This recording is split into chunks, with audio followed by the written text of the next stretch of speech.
Hey McGinn, welcome back to our read alouds. It is good to see you again. We have hit the middle of the week with our Wednesday book. As I've said to you before, one of my favorite things is when new deliveries get here, where I get to open the box just like it's a present coming, and I get to dig through and see what's here.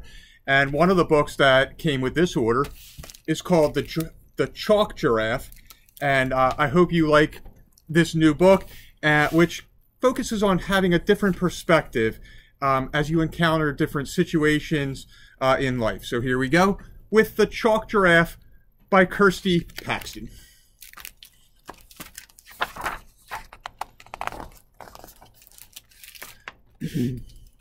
One day I drew a giraffe out of chalk.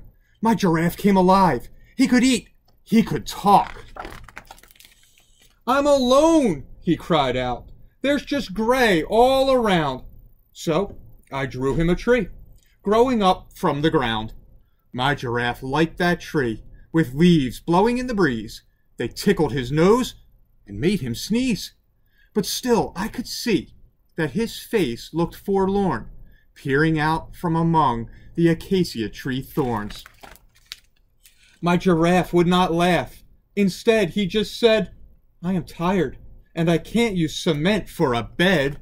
So I drew him some grass. It was bright green and lush, and soon the night came, and all was a hush. Till my chalk giraffe gave a deep, grumpy sigh, and then waited for me to make a reply. "What's the matter?" I asked. "It's too dark," he protested. "I need a nightlight to get well rested." So I drew him a zillion bright white chalky stars, and later a sun coming up from afar. "Too much," Giraffe grumbled. "It's so bright I can't see. Draw me some shade for under my tree." "Well, I've had enough," I said, dropping my chalk. "I wish I'd never drawn a giraffe that could talk. Instead of saying thanks, you made rude demands. So goodbye, Chalk Giraffe. You've had your last chance."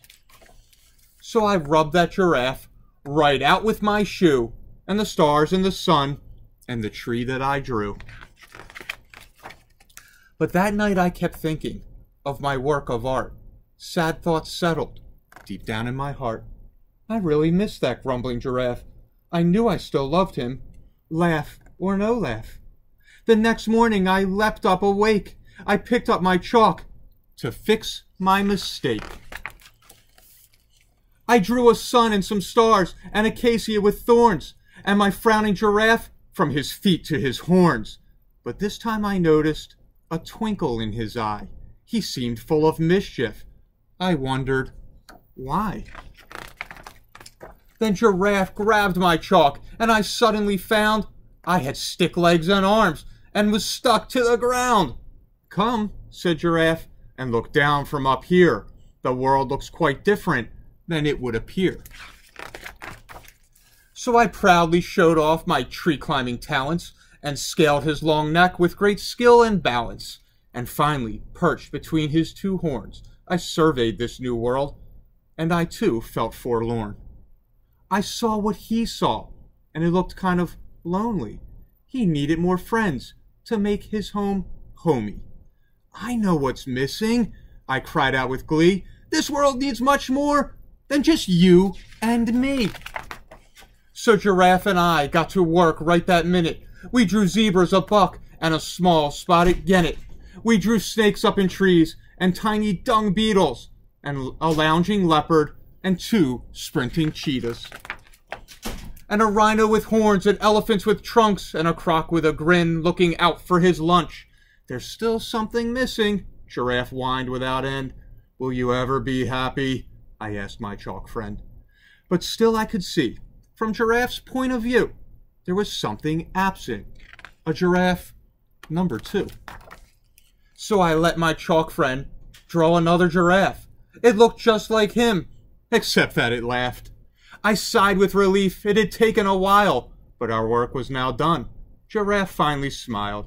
So I climbed right back down his long, furry neck, till I was to him just a small, tiny speck. When I left the chalk world, my giraffe didn't flinch, but I think that I saw his right eye move an inch. And I knew at that moment we'd created great art. And I was glad that I'd let my giraffe play his part. So I hope you like that book. Again, I hope you like the idea that the girl recognizes seeing things from different perspectives, knowing that we're all not going to see things the same way. And that's great. It makes the world a little bit more of an exciting place. I will be back with another read aloud tomorrow. You have a great night, McGinn. See you soon.